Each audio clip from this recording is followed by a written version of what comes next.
Forever book haven में खुश आमदीद। नावल माला जिसकी राइटर हैं निम्रा अहमद, उसकी ये 12वीं एपिसोड का तीसरा नहीं चौथा पार्ट है।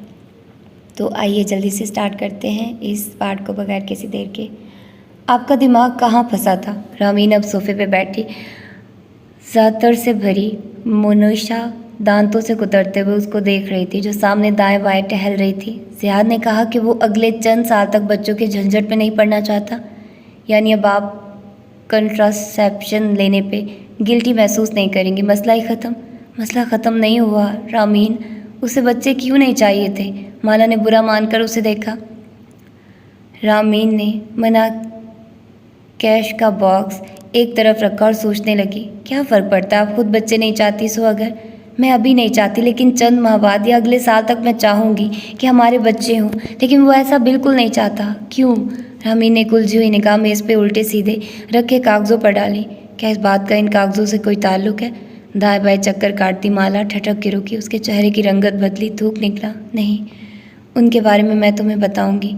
कब? वो सस्पेंस से अब बोर होने लगी थी। माला शशोपंज में खड़ी उंगलियां मरोड़ती रही। वो जैसे किसी कन्फ्यूज़न का शिकार थी। वो कुछ बताना चाहती थी, लेकिन कुछ था जो उसकी ज़बान पकड़ लेता था। क्या आप बेकरी गई? रामी ने मायूस सी होकर कोक का केन उठाया और उसे खोलने लगी। निशान तशी में बनी उस बेकरी के अंदर कॉफ़ी बीन्स की खुशबू फैली थी। माला अंदर दाखिल हुई तो गुलाबी और सफ़ेद रंगों से सजा एक सिटिंग एरिया दिखाई दिया। उसकी मतलाशी निगाहें इतराफ़ में दौड़ गई। फिर वो शनासाई से मुस्कुराई। बैरबल सिटिंग एरिया में स्टोन के साथ तन्हा बैठा था, सर झुकाए। सामने अनछुआ कॉफ़ी कप रखा था, मलगजा लिबास, कान में बाली, उदास चेहरा। ज़ेरे लब वो कुछ बोल रहा था। बैरबल, वो खंखारी।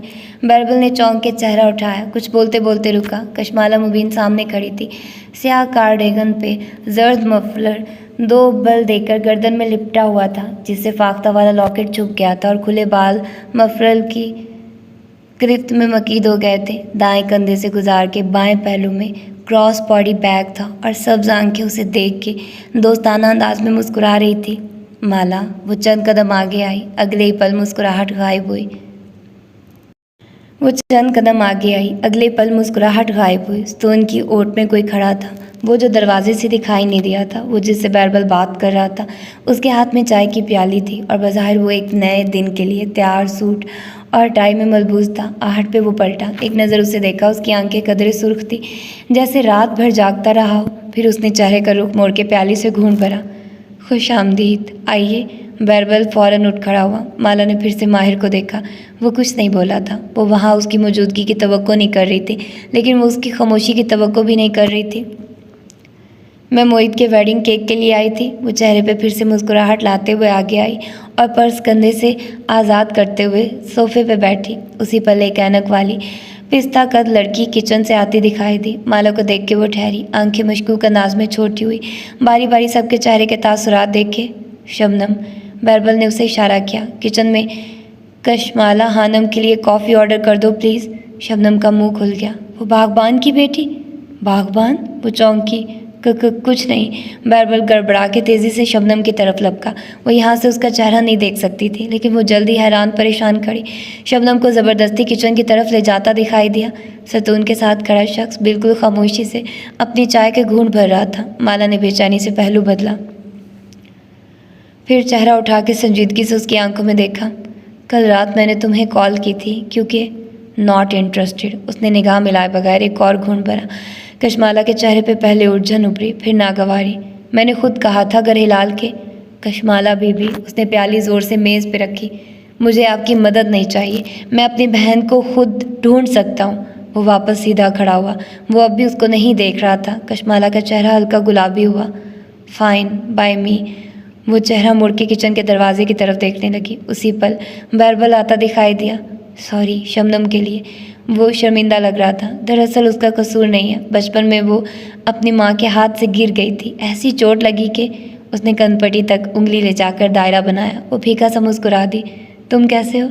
जिसका मेरे जैसे भाई हो उसे ठीक हो के सुबह काम पे आना ही पड़ता है। बैरबल ने एक शाकी नज़र उस शख्स पर डाली जो कतीली से अपनी प्याली में मज़ीद चाय अंडेल रहा था। अगर तुम ठीक नहीं हो तो हम कहीं और से केक ले लेते हैं, ये इतना बड़ा मसला नहीं है। तौबा तौबा, उसने कानों को हाथ लगाया। ये केक माहिर बे का तोहफा है, अगर मैंने ना बनाया तो वो आपके भाई को किसी इमारत का मॉडल गिफ्ट कर देगा, उसको काट के कैसे खाएंगे। वो ना चाहते हुए भी हंसती कि नकियों से वो उस शख्स का नीम रूप देख सकती थी। वो उसी तरह खड़ा था। क्या उसे चाय पीनी थी, या वो दोनों भाई किसी बात के दरमियान में थे जिसे उसने मुखल कर दिया था। मैंने तमाम फ्लेवर्स मंगवाए हैं, आप टेस्ट करके बता दें। वैसे आप अपने हस्बैंड को साथ नहीं लाई, सुना है कल रात वो भी इस्तांबुल पहुंच गए हैं। जहाँ वो बुरी तरह चौंकी, वहाँ माहिर फरीद ने तेज़ी से प्याली नीचे रखी और उसे आंखों से जैसे कोई इशारा किया। तुम्हें कैसे मालूम? उसने बरह रास्त माहिर को देखा। मोहित से सुना था। उसने शाने झुकाए। वो हनूज उसकी तरफ नीम रुख किए खड़ा था। मोहित से कुछ था जो उसे बुरा लगा था। मोहित का ज़ियाद के बारे में उनको बताना, या बैरबल का कल रात कहना। वो सुबह आया था, फिर उसने कल रात क्यों कहा? वो पूछना चाहती थी, लेकिन वेटर ट्रे लिए आ गया। फिर चंद प्लेट्स मेज़ पे रखी, हर प्लेट में एक केक स्लाइस और एक चम्मच रखा था। ये केक टेस्टिंग थी, जो केक का ऑर्डर देने से कबल होना ज़रूरी थी। तमाम स्लाइस के रंग और शक्लें मुख्तलिफ थी। ये हमारे सिग्नेचर फ्लेवर्स हैं, आप एक एक करके सब ट्राई करें। बैरबल का मूड कदरे बेहतर था, लेकिन अंदाज में बेदिली और सुस्ती थी, जैसे वो अपने भाई के मजबूर करने पे यहाँ आया हो। वो खामोशी से केक स्लाइसिस को देखे गई। उसने कल रात क्यों कहा? वेटर सामने से हटा तो माला ने चेहरा उसकी तरफ उठाया। तुमने? शबनम, हम ऑफिस वापस जा रहे हैं, माहिर ने बुलंद आवाज़ में अपनी सेक्रेटरी को पुकारा। सवाल कशमाला मुबीन के हलक में दम तोड़ गया। बैरबल ने उसे घूरा, लेकिन वो उनकी तरफ देख ही नहीं रहा था। शबनम फ़ौरन ही किचन से निकल के आई। शोर माहिर बे, वो खामखाई मुस्कुराए जा रही थी। माहिर ने झुक के प्याली रखी और उसी लम्हे माला ने सर झुका के चम्मच से केक का टुकड़ा तोड़ा।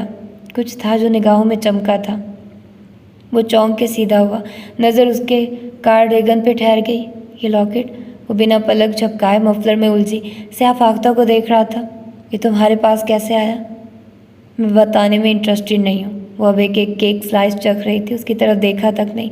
वह हनूज बेयकीनी और उलझन से उस लॉकेट को देख रहा था जब शबनम खनकारी। माहिर बे, दरवाज़ा उस तरफ है। मुस्कुरा के दरवाजे की जानिब इशारा किया। माहिर ने बस एक घूरती हुई नज़र उस पर डाली और आगे बढ़ गया। वो उसी मायनी खेज मुस्कुराहट के साथ उसके पीछे लपकी। बैरबल ने अफसोस से उसे जाते देखा। मैं अपने भाई की तरफ से माजरत ख्वाह हूँ। उसके जिस्म से इंसानी रूह निकले बरसों बीत चुके। खाना पीना तो सिर्फ दिखावा है, असल में चार्जिंग से चलता है। वो ना चाहते हुए भी मुस्कुरा दी। ऐसे पीस नायाब होते हैं, लेकिन माशाल्लाह हमारे ख़ानदान में ऐसे 2 हैं, उंगलियों की विक्ट्री बना के दिखाए। ये लॉकेट मेरी माँ का था, यकीनन आपको दूसरे रोबोट ने दिया होगा। वो आम से अंदाज में पूछ रहा था। तुम्हें यकीनन बुरा लगा होगा कि तुम्हारी माँ की चीज़ किसी और को दे दी गई। उसका दिल यूं ही बुरा हुआ। मुझ गरीब की सारी प्रॉपर्टी उठा के किसी और को दे दी गई है, मैं किस किस चीज़ का गम मनाऊं। वो हंस दिया तो वो भी मुस्कुरा दी। फिर एक नज़र दरवाजे को देखा जहाँ से वो गया था। कल ऑफिस में जो शख्स उससे मिला था, जो उसको कार में ड्रॉप करवाने की पेशकश कर रहा था, वो कोई और था। कुछ बदल गया था उसमें। उसने अपनी अना अपने और कैफ के तमाम मसले पसे पुश डाल के उसे हिलाल के लिए फ़ोन कॉल की थी। उसे लगा था वो मज़ीद जानना चाहेगा, क्योंकि उसके पास बताने को कुछ नहीं था, या शायद वो शुक्रगुजार होगा। लेकिन यहाँ वो जैसे उससे एतराज़ बरत रहा था। केक, बैरबल ने याद दिलाया। वेडिंग केक के 3 टायर्स होंगे। सबसे निचले टायर को सबसे भारी होना चाहिए, जैसा कि रेड वेलवेट। एक प्लेट उसकी तरफ खिसकाई। बैरबल के अल्फाज मुंह में रह गए। वो संजीदगी से कह रही थी, लेकिन इसमें मुझे क्रीम चीज़ फिलिंग चाहिए। दूसरा ट्राई। उसने चम्मच से एक दूसरी प्लेट पे दस्तक दी। चॉकलेट फिज केक का होना चाहिए, इसमें बेल्जियन चॉकलेट गनेची होगी। फिर एक प्लेट उठा के दरमियान में रखी। और सबसे हल्का केक, यानी कोकोनट केक टाइप टियर होगा। तुम इसको लेमन कर्ड फिलिंग के साथ बना सकते हो। Of course. वो खुले दिल से मुस्कुराया। आपको केक्स पसंद है? उसने जवाब नहीं दिया, बस मुस्कुरा के तराफ में देखा। कैसी जा रही है आपकी बेकरी? अंदाज सरसरी था। बहुत कामयाब, इसलिए एक भी ग्राहक नहीं है। उसने गौर से बैरबल को देखा। फिर भी आप यहाँ बैठी हैं। वो डिठाई से मुस्कुराया तो वो हंसी। उम्मीद है केक अच्छा होगा। वो पर्स उठाते हुए उठ खड़ी हुई। वो भी साथ ही खड़ा हुआ। हमारे केक जैसा जायका फ्लैश लाइट लेकर ढूंढने से भी नहीं मिलेगा। उसकी मुस्कुराहट गायब हुई। Flash light. वो जहाँ थी वहीं ठहर गई। मुहावरा बोल रहा हूँ, जैसे बैरबल ने नाखून से शेव खुजाई, जैसे लैंप लेकर कुछ ढूंढना, अलामती तौर पे अलामत। फ्लैश लाइट एक अलामत है, वो जैसे खुद से बोली। लेकिन किस चीज़ की? क्या मतलब? वो हैरान हुआ, लेकिन वो कुछ कहे बिना तेज़ी से बाहर की तरफ बढ़ गई। वो अचंभे से उसे जाते देखता रहा, फिर अफसोस से बुड़बुड़ाया, शायद ये भी बचपन में गिरी हो। बैरबल की बेकरी से निकल के वो स्ट्रीट में यूं ही चलती रही। जहन किसी दूसरे नुक्ते पे उलझा था। इतराफ में चलते स्याह कैफ़ेज़, शॉप्स, कुछ भी उसके लिए पुरकशिश नहीं था। उसने सोचा था इस्तांबुल आएगी तो खूब घूमे फिरेगी, किसी स्याह की तरह। इससे पहले वो दफ़ा इस शहर में आई थी 2 दफ़ा, 1-2 दिन के लिए, किसी ग्रुप के साथ, किसी कॉन्फ्रेंस के लिए। अकेले अपने कदमों पे शहर देखने का वक्त ही नहीं मिला था। लेकिन इस बार वो ज़ियाद के साथ इस शहर को ज़रूर एक्सप्लोर करेगी। और ज़ियाद के ख्याल से कुछ और याद आया। मैं 4 बजे नहीं आ सकूँगी मालिक साहब। वो एक दुकान के फ्रंट पे बने जीनों पे बैठ गई और उनको मैसेज लिखने लगी। मैसेज भेजा ही था कि उनकी कॉल आने लगी। उफ़, क्यों? आपकी फ़ाइल तैयार है। उसके साथ एक सिमत टर्किश बेगल बेचने वाला अपना सुर काट लिए आन खड़ा हुआ था। गोल खस्ता सिमत की खुशबू उस तक अपना रास्ता बनाने लगी। आपने दुरुस्त कहा था, मुझे उससे बात करनी चाहिए थी। हमने बातचीत के ज़रिए अपना मसला हल कर लिया। मैंने कहा था उससे बात करें, ये नहीं कि उसकी हर बात का यकीन करें। उसने कोई कहानी सुनाई और आपने मान ली। मैं एक मरी हुई औरत की वजह से अपना घर नहीं ख़राब करना चाहती। कार्ट वाले ने गोल सिम पकड़ के उसकी तरफ बढ़ाई। उसने मुस्कुरा के नफ़े में सर हिलाया। सुबह ही सुबह इतने काब्स कभी नहीं। और अपने शौहर की जासूसी करना कोई अच्छी बात नहीं है। मैं उससे मोहब्बत करती हूँ और उस पर यकीन करना चाहती हूँ। ये मोहब्बत है ना यकीन, ये खौफ है। मालिक फरीद इस वक्त कैफ़ के ऑफ़िस की बालकनी में बैठे थे। यहाँ से उनको ज़ारा के ऑफ़िस की खिड़की दिखाई दे रही थी। वो कुर्सी पे बराजमान खटाखट कुछ टाइप कर रही थी। चेहरा मुतमईन था। जानती हैं लोग मुझे नापसंद क्यों करते हैं? क्योंकि मैं नापसंदीदा सच बोलने का आदी हूँ। ये खौफ है कशमाला। वो ज़ारा को देख रहे थे। वो अब रिसीवर उठाए मुस्कुरा के किसी से बात कर रही थी। किस चीज़ का खौफ? जब उम्र का 30वां साल करीब आता है और आंखों के गिर्द झुर्रियाँ आने लगती हैं तो हर औरत की तरह आप भी खौफ का शिकार हो रही हैं। अकेले रह जाने के खौफ का। होटल की लॉबी में माही के बैग्स और स्ट्रॉलर खड़ा था। वो माला से गले मिल रही थी और मोईद मुस्कुरा के उन्हें देख रहा था। ज़ियाद भी साथ खड़ा था और उसके होंठों पे भी मुस्कुराहट थी। वो एक नॉर्मल फैमिली लग रहे थे। उसने आपको एक कहानी सुनाई और आपने यकीन कर लिया। नहीं, आपको मालूम है कि वो झूठ बोल रहा है, मगर आपको एक बहाना चाहिए था उसको माफ़ करने का, क्योंकि तन्हा रह जाने का खौफ जानलेवा होता है। मंजर बदल चुका था। उसी लॉबी में अब माला और माही सोफ़ों पे मुंतज़िर सी बैठी थी। दफ़तन मोईद अंदर दाखिल हुआ। उसके साथ एक दुबली पतली स्टेप कटिंग वाली लड़की थी। माला मुस्कुरा के उठ खड़ी हुई। अलबत्ता माही ने नाक सुकेड़ा। प्लास्टिक की गुड़िया, माँ होती तो इसे कभी। माला ने उसका हाथ दबाया। वो खामोश हुई। कल तक आप उसको छोड़ना चाहती थी, लेकिन आईना आपको मुतनबा करता है कि ये जवानी और खूबसूरती हमेशा नहीं रहेगी। इसको छोड़ दिया तो अब दूसरा कोई नहीं मिलेगा। वो दोनों स्ट्रीट कॉर्नर पे आइसक्रीम की दुकान के सामने खड़े थे। वो हंसते हुए हाथ बढ़ाए कोन पकड़े खड़ी थी। ज़ियाद मुस्कुराते हुए मोबाइल पे उसकी फ़िल्म बना रहा था। आइसक्रीम वाला बार बार सलाख से चिपकी आइसक्रीम उसकी तरफ बढ़ाता, फिर उसे खींच लेता। वो हंसती जा रही थी। इसके लिए आप अपने तमाम स्टैंडर्ड्स एक एक करके नीचे करती जाएंगी। आप उसे हर दफ़ा माफ़ कर देंगी। फ्रेंच कट वाला आदमी पुलिस स्टेशन के काउंटर पे खड़ा था। एक ऑफिसर उसे गिरफ्तारी के वक्त जब्त की गई तमाम अशिया वापस कर रहा था। उसका फ़ोन सेहत तवीज़। गालिब नवाज़, तुम जा सकते हो। करीब खड़े चंगेज़ ने बगौर उसको देखते हुए इतला दी। उसने तवीज़ उठा के गर्दन में पहना और मुस्कुरा के आगे बढ़ गया। आप जब भी उसके झूठ पे उसे छोड़ने का सोचेंगी, आपको वो गुजरे हुए माह साल याद आएंगे जो आपने उस शख्स पे लगाए थे, चाहे वो 1 साल हो या हसीयत से ज़ारा को देखा या कई बरस। अब उस शख्स को छोड़ देना ऐसे है जैसे वो साल ज़ाया गए। गालिब नवाज़ के पुलिस स्टेशन से निकलते ही एक छोटी नीली कार जिसकी छत सफ़ेद थी सुस्त रवि से उसके पीछे उली। उसमें ड्राइविंग सीट पे एक भारी भरकम ऑफिसर बैठा जिसके एक हाथ में सैंडविच था। वो बार बार ड्राइव करते हुए सैंडविच का एक लुकमा दांतों से तोड़ता। उसको छोड़ देना ऐसे है जैसे इतना अरसा उस शख्स पे की गई जज्बाती इन्वेस्टमेंट गलत थी, जैसे आप गलत थी। और अगर ये मान लिया कि आप गलत थी तो खुद का सामना करते हुए खौफ आएगा। एक कहीं कनाल के खाली प्लॉट के सामने इस वक्त बहुत से लोग खड़े थे। कैमरा क्रू, वर्कर्स, सफ़ेद हेलमेट पहने बहुत से अफराद। एक तरफ एक बड़े स्टैंड पे फ्लेक्स लगा था जिस पे एक सुर्ख इमारत का मॉडल छपा था। सामने माहिर खड़ा था, सफ़ेद इंजीनियर हेलमेट पहने। वो मुस्कुरा के कोदाल के जरिए ज़मीन पे ज़रब लगा रहा था। ग्राउंड ब्रेकिंग तकरीब में आए अफराद ने बेख्तियार तालियां बजाई। मुबारक सलामत की आवाज़ें गूंजी। तालियां बजाने वालों में ज़ारा भी थी। और खौफ एक ऐसा हुमा है जो बार बार जलता है लेकिन हर दफ़ा अपनी राख से उठ खड़ा होता है। मोहित, ज़ियाद और माही बुफे टेबल से खाना डालने लगे थे जब माला ने मोहित के करीब झुक के पूछा, तुमने ज़ियाद के आने के बारे में माहिर को बताया था? नहीं, मैं क्यों बताऊंगा? वो हैरान हुआ था। वो खामोश हो गई। ये यहीं ख़त्म नहीं होगा।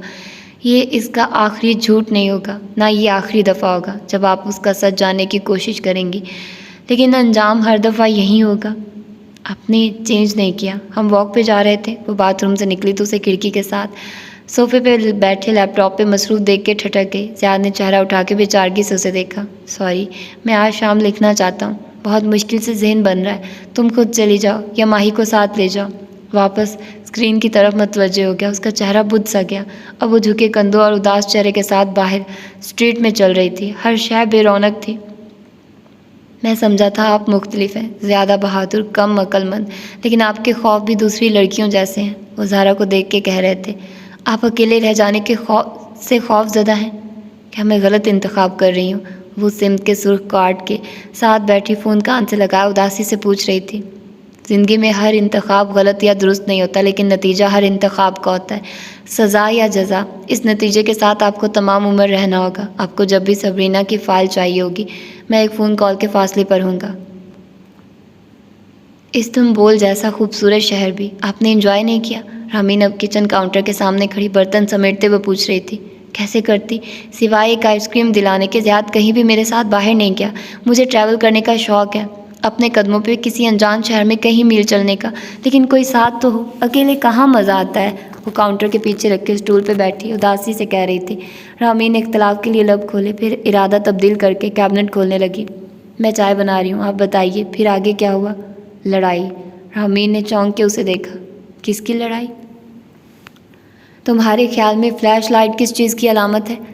रेस्टोरेंट एरिया में इस दफ़ा बुफे ब्रेकफास्ट ज़ोरों शोर से जारी था। अंडों, तुर्किश बेगल, सिमत और कॉफ़ी की मिली जुली महक ने सारे को मुअत्तिर कर रखा था। एक तरफ ऑमलेट सेक्शन था जहाँ शेफ़ ताज़ा ऑमलेट बना रहा था। मोहित अपना नाश्ता लिए मेज़ तक पहुँच चुका था, जबकि वो दोनों ऑमलेट के इंतज़ार में प्लेटें लिए शेफ़ के सामने खड़ी थी। वो अभी माही का ऑमलेट तैयार कर रहा था। Flash light. माही ने नासमझी से उसे देखा। मैंने माँ को ख्वाब में देखा 2 दफ़ा। उन्होंने मुझे फ्लैश लाइट ढूंढने के लिए कहा। ख्वाब में दिखाई देने वाली चीज़ें अमूमन अलामत होती हैं। माही सोच में पड़ गई। उसी लम्हे शेफ़ ने इशारा किया। उसने जल्दी से अपनी प्लेट आगे की। फ्लैश लाइट रोशनी की अलामत है, ऐसी चीज़ जो अंधेरे में देखने के लिए इस्तेमाल की जाए। शेफ़ अब गीला गीला सा सर्द ऑमलेट उसकी प्लेट में अंडेल रहा था। तुर्क उसको सादे ऑमलेट कहते थे। मशरूम चीज़ ऑमलेट। अपना ऑर्डर नोट करवा के उसने ताज्जुब से माही को देखा। माँ को रोशनी क्यों चाहिए? शायद तुम्हें चाहिए। वो गुमसुम सी ऑमलेट बार में बने मुख्तलिफ खाने देख के गई। वहाँ हर रंग की शय मौजूद थी, कटी सब्जियाँ, पनीर, मशरूम। उसे रोशनी क्यों चाहिए थी? मुझे खुशी है कि तुम आई हो, माही। वो तीनों वापस अपनी मेज़ पे बैठे थे जब मोहित ने नरमी से बात का आगाज़ किया। साथ रखे स्ट्रोलर में हुरैन सो रही थी। माही मुस्कुरा दी, फिर एक तनकीदी नज़र मोहित की प्लेट पर डाली जो ऑमलेट, सलामी, सॉसेजेस और कई तरह के पनीर से भरी हुई थी। कल निकाह है तुम्हारा, तुम्हें डाइटिंग पे होना चाहिए। मैं थक चुका हूँ तैयारी करते करते। काफ़ी लंबे अरसे से तैयारियाँ चल रही थी गालबन। माही की नज़रों में खफकी उभरी। मोई ने सर झुकाए छुरी का आंटी से ऑमलेट तोड़ते हुए महज कंधे अचका दिए। वो इतना थका हुआ था कि तरदीद भी नहीं कर पा रहा था। मैंने इंस्टा पे उस मेन्यू को देखा जो तुमने सेलेक्ट किया है मोहित। माला ने इसे बाज रहने का इशारा किया, लेकिन वो माही थी। इतने पैसे कहाँ से आए इस इमरजेंसी निकाह के लिए? बाग से, और कहाँ से? मोहित का मूड अब ख़राब हो रहा था। ख्वामखा की फजूल खर्ची। माही मुंह बना के प्लेट पे झुक गई। अलबत्ता कशमाला चौंकी, हाथ रोक के उसे देखा। बाग के ठेके से, वो तो चंद हज़ार से ज़्यादा का नहीं होता। एक सुर्ख बत्ती जहन में जलने बुझने लगी। मोहित ने पानी का घूंट भरा, फिर चेहरा उठा के उसे देखा। मैंने बाग बेच दिया है। मोहित, वो दोनों एक साथ चीखी थी। तुमने शादी के लिए बाग बेच दिया? इस फजूल खर्ची की क्या ज़रूरत थी? माही को यकीन नहीं आ रहा था। फजूल खर्ची का मसला नहीं है माही। माला एकदम घर आई, इतनी ज़ोर से कि माही भी चुप हो गई। इस बाग में मेरा और माही का भी हिस्सा था। यार मुझे पैसे चाहिए थे, मैं कहाँ से पूरा करता? वो जैसे उकता गया। जहाँ से भी करते, मगर मेरी और माही के हिस्से की ज़मीन ना बेचते। हमने तुम्हें पावर ऑफ अटॉर्नी इसीलिए दिया था कि हम पाकिस्तान में नहीं थे। इस बाग में तुम्हारी बहनों का शरई हक था। उसने ज़ोर से मुट्ठी भींच के मेज़ पे रखी है, कांटा उछल के नीचे जा गिरा। बस कर दो यार, मोहित ने गुस्से से प्लेट परे की। माँ ने तुम लोगों को शादियों पे इतना गोल्ड और जहेज़ भी दिया था। माला की शादी का अमाउंट भी उन्होंने अलग से मुख्तस किया था। जहेज़ अलग चीज़ होती है मोहित। जैसे हमें जहेज़ दिया वैसे ही तुम्हारे फॉरेन ट्रिप्स और पढ़ाई पे भी बहुत खर्च किया है माँ ने। जहेज़ देने से जायदाद का हिस्सा ख़त्म नहीं हो जाता, तुमसे आधा सही, लेकिन वो हमारा हिस्सा था। यार वो इतना महंगा बाग नहीं था, छोटा और सस्ता सा था। मैं तुम्हारा भाई हूँ, मुझे पैसे चाहिए थे।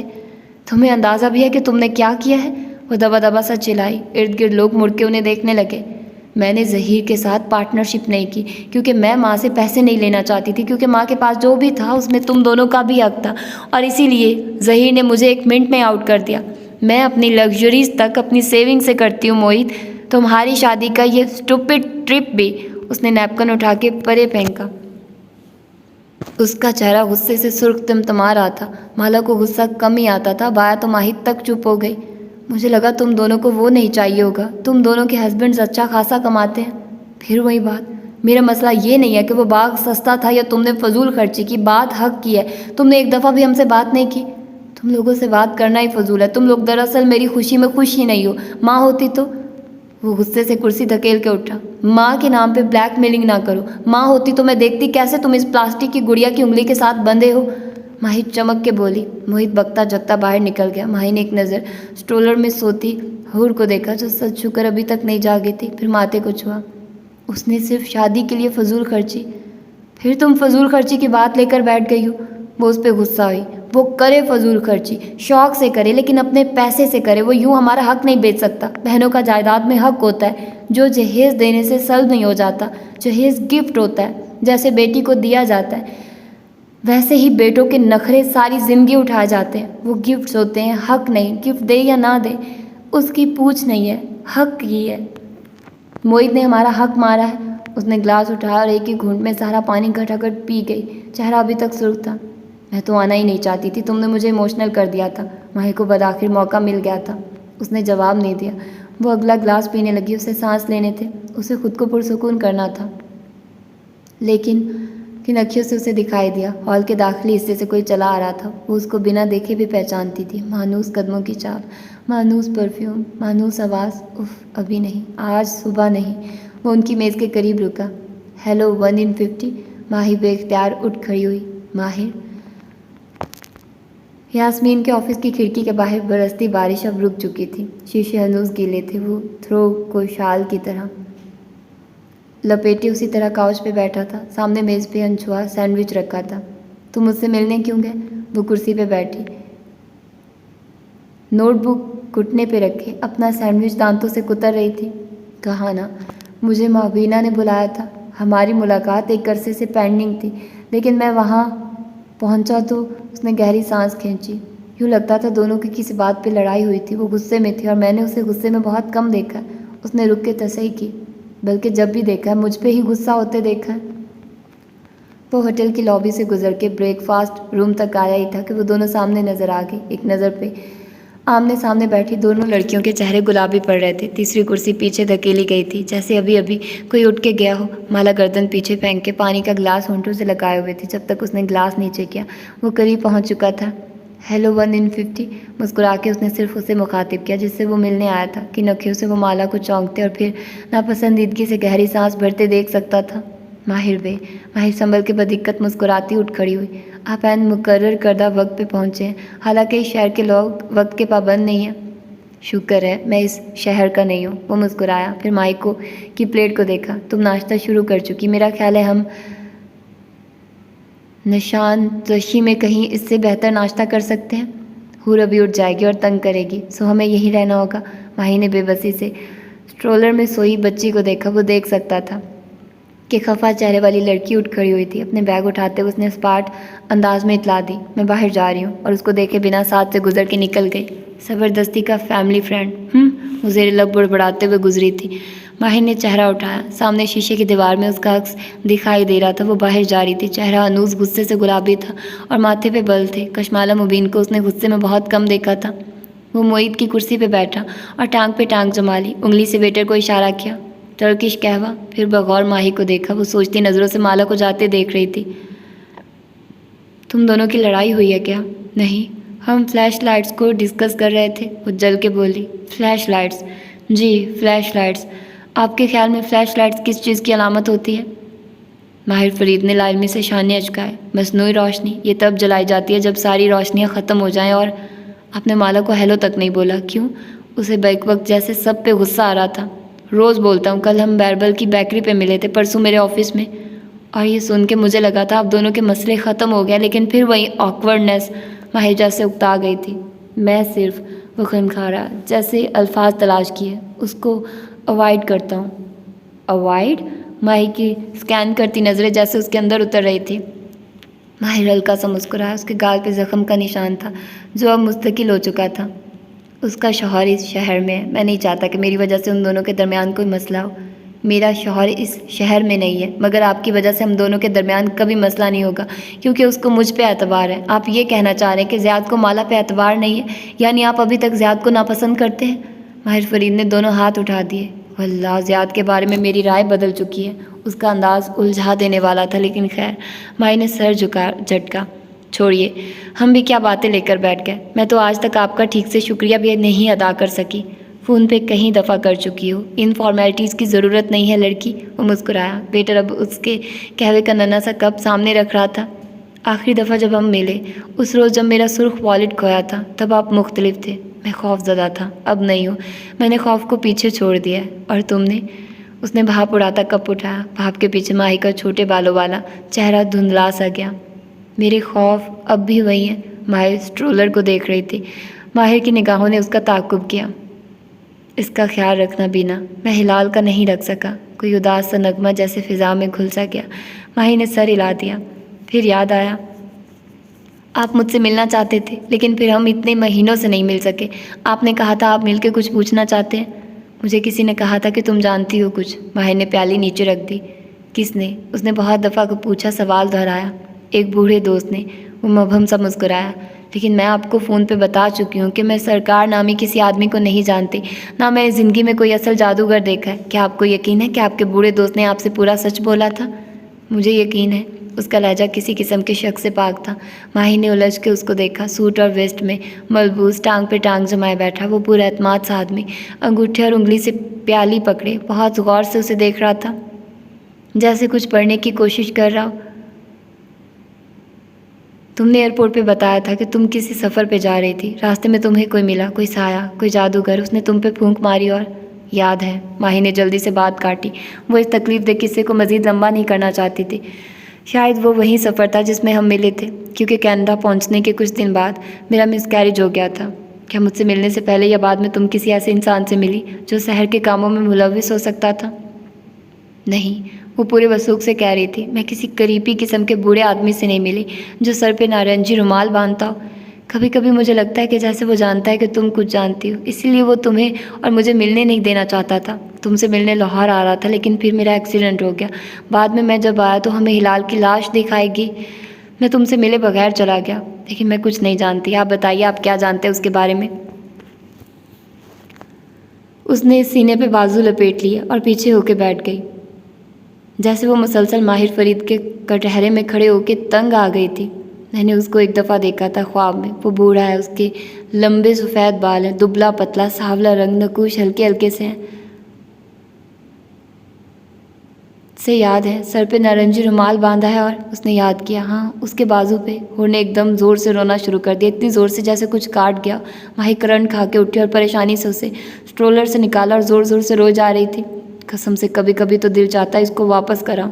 वो बेबसी सब उसे कंधे से लगाए चुप करवा रही थी। माहिर को भूल गया कि वो क्या कह रहा था। शायद कोई छोटी तफसील बता रहा था, लेकिन खैर, छोटी तफसीलात अहम नहीं थी। मैं वाकई ऐसे किसी आदमी को नहीं जानती। मामार बे, अगर कुछ याद आया तो ज़रूर बताऊंगी।